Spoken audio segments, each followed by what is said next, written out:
दोस्तों नमस्कार, स्वागत है आपका यूट्यूब चैनल एबीटेक में। आज है 13 जनवरी 2024 और जान लेते हैं आज की महत्वपूर्ण खबरें जो आज के प्रमुख समाचार पत्रों पर छाई हुई हैं और आप सभी के लिए बहुत ही इम्पोर्टेंट है। सबसे पहले आप सभी के लिए एक बड़ी अपडेट है लोक सेवा आयोग से, जिसका आप सभी को इंतजार था। लोक सेवा आयोग के परीक्षा कैलेंडर का वो फिलहाल कल 12 जनवरी को जारी कर दिया गया है, लेकिन इसमें बहुत सारे अभ्यर्थियों को एक बार फिर से झटका लगा है नई भर्तियों को लेकर के। देखिए, जो परीक्षा कैलेंडर यहाँ पर आप लोग देख रहे हैं, इसमें अगर आप देखेंगे तो ये परीक्षा समीक्षा अधिकारी 2023 की है, जिसकी परीक्षा 11 फरवरी को होनी है। इसके बाद स्टाफ नर्स, ये देखिए सहायक नगर नियोजक, अपर निजी सचिव 2023, स्टाफ नर्स एलोपैथ 2023, यहाँ पर सारी परीक्षाएं 2023 वाली ही लगाई गई हैं। नीचे आप देखेंगे तो यहाँ पर भी सारी परीक्षाएं 2023 वाली हैं। सिर्फ एक परीक्षा आपको 2024 की भर्ती देखने को मिलेगी, जो कि है पीसीएस 2024, जिसका विज्ञापन 1 जनवरी को जारी किया गया था। तो पीसीएस 2024 की प्रारंभिक परीक्षा देखिए यहाँ पर लगाई गई 17 मार्च 2024 को, और इसके बाद इसी की पीसीएस की जो मुख्य परीक्षा है वो लगाई गई है 7 जुलाई से 21 जुलाई के बीच में। तो ये एक 2024 की केवल नई भर्ती देखने को मिली, बाकी सारी भर्तियां 2021 की ही हैं। तो कुल मिलाकर के लोक सेवा आयोग के माध्यम से 2024 में कौन कौन सी भर्तियां आएंगी, इस पर फिर से पूरी तरीके से चुप्पी साधी गई है।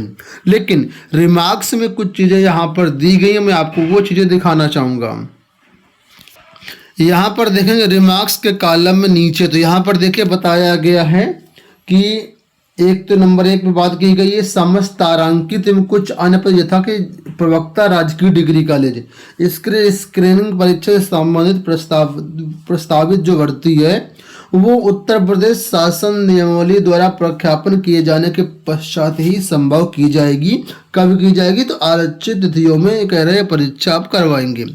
इसके अलावा एलटी ग्रेड जीआईसी प्रवक्ता के नए विज्ञापन के बारे में क्या कहा है, तो यहाँ पर देखिए बताया गया कुछ पदों जैसे कि प्रवक्ता राजकीय इंटर कॉलेज मतलब जीआईसी प्रवक्ता, सहायक अध्यापक प्रशिक्षित स्नातक श्रेणी मतलब एलटी ग्रेड शिक्षक, खंड शिक्षा अधिकारी, इन पर शासन स्तर से समकक्ष अर्हता के निर्धारण के पश्चात उपयुक्त परीक्षाएं यथासंभव आरक्षित तिथियों में समायोजित की जाएंगी। यानी कि जीआईसी प्रवक्ता या एलटी ग्रेड बोला गया है कि जो यहाँ पर हमने आरक्षित डेट दे रखी है, आप देखेंगे तो यहाँ पर आरक्षित डेट है, मतलब इन तिथियों में परीक्षा होगी। कौन सी होगी अभी डिसाइड नहीं है। तो जो भी आरक्षित डेट यहाँ पर दिखाई गई, इसमें ही जब समकक्ष अर्हता का निस्तारण हो जाएगा उसके बाद ही ये भर्ती आपको करवाई जाएगी लोक सेवा आयोग की तरफ से। फिलहाल अगर समकक्ष अर्हता निर्धारित नहीं हुआ तो फिलहाल भर्ती नहीं होगी।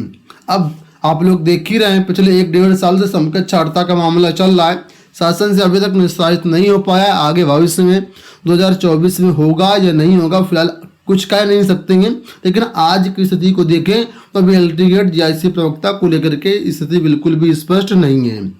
आगे बोला कुछ पद जैसे कि राज्य कृषि सेवा परीक्षा, सम्मिलित राज्य अभियंत्रण सेवा परीक्षा आदि की परीक्षा योजना पाठ्यक्रम के संदर्भ में शासन के अनुमोदन उपरांत ये परीक्षाएं जो यथासंभव आरक्षित डेट में भी करवाई जाएंगी।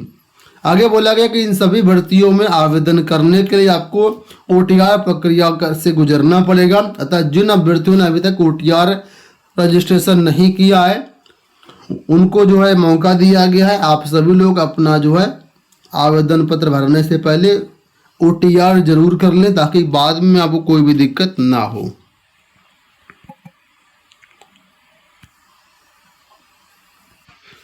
अगली जो बड़ी अपडेट है वो 72,825 शिक्षक भर्ती को लेकर के सुप्रीम कोर्ट से इस भर्ती के रिक्त पदों पर काउंसलिंग कराने का आदेश जारी हुआ है। यहाँ पर देखिए अपडेट है कि शिक्षक भर्ती 2011 में रिक्त रह गए 12,091 पदों पर काउंसलिंग कराने का आदेश है।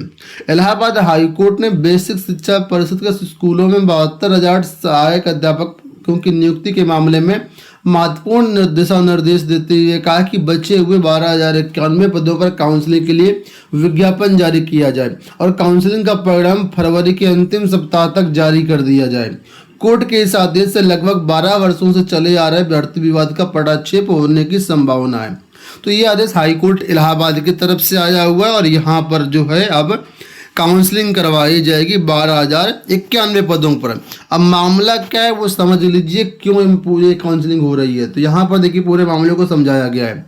लिखा कि परिषदीय स्कूलों में 72,825 सहायक अध्यापक भर्ती का विज्ञापन 30 नवंबर 2011 को जारी किया गया था। बाद में राज्य सरकार ने विज्ञापन को रद्द करते हुए नए सिरे से प्रक्रिया शुरू कर दी। ये मामला न्यायालय में चला गया। हाई कोर्ट से लेकर के सुप्रीम कोर्ट तक दर्जनों याचिकाएं दाखिल की गई। कोर्ट ने राज्य सरकार का विज्ञापन रद्द करने का निर्णय खारिज कर दिया। तो ये है पूरा मामला यहाँ पर।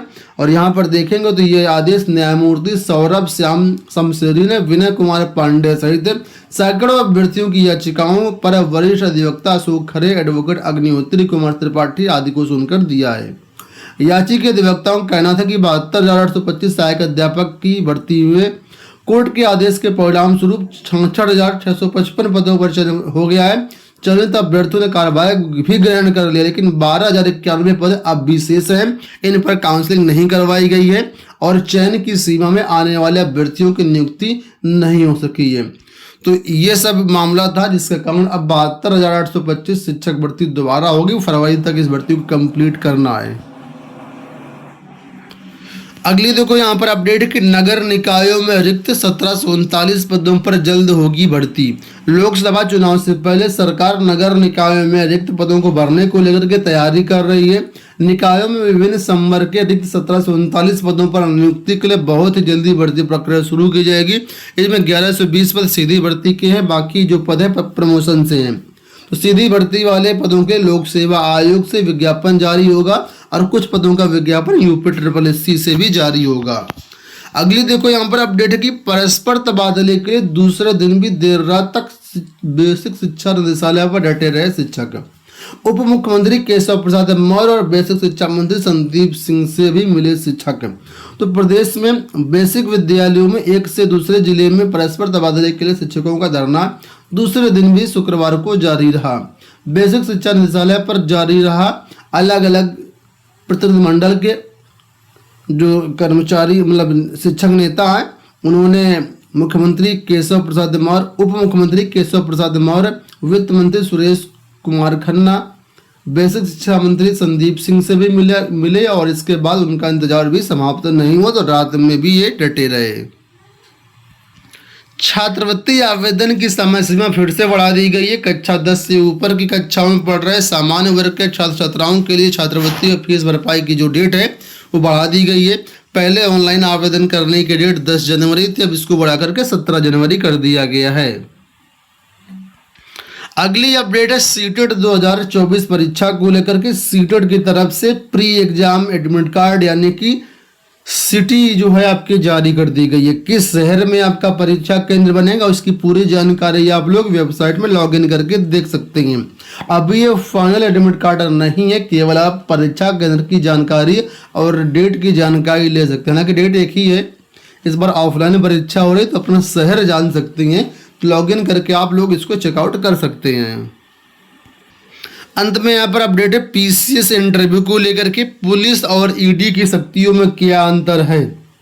एक क्वेश्चन पूछा गया। आपको बता दें कि 5 दिनों तक चले PCS इंटरव्यू के आखिरी दिन पूछा गया ये सवाल। ठीक है, तो पुलिस और ED की शक्तियों में क्या अंतर है, डीप फेक और फेक और अफवाह में क्या अंतर है, ये सवाल PCS 2023 के इंटरव्यू के आखिरी दिन शुक्रवार को पूछे गए। 5 दिनों तक चले इंटरव्यू में PCS 2023 के इंटरव्यू में 451 अभ्यर्थियों का आमंत्रित किया गया, इसमें से 448 अभ्यर्थी शामिल हुए और 3 अभ्यर्थी अनुपस्थित रहे। अंतिम चयन परिणाम अगले सप्ताह आने की संभावना है। तो कुल मिलाकर के PCS इंटरव्यू समाप्त हो गया है। अब इसका रिजल्ट अगले वीक जारी होने की पॉसिबिलिटी है। कुछ क्वेश्चन और भी पूछे गए हैं जो कि यहाँ पर आप लोग स्क्रीन पर देख सकते हैं। दोस्तों ये हो गई आज के सारी सूचनाएं। उम्मीद करेंगे वीडियो आपको पसंद आया होगा। इस वीडियो में इतना ही। धन्यवाद।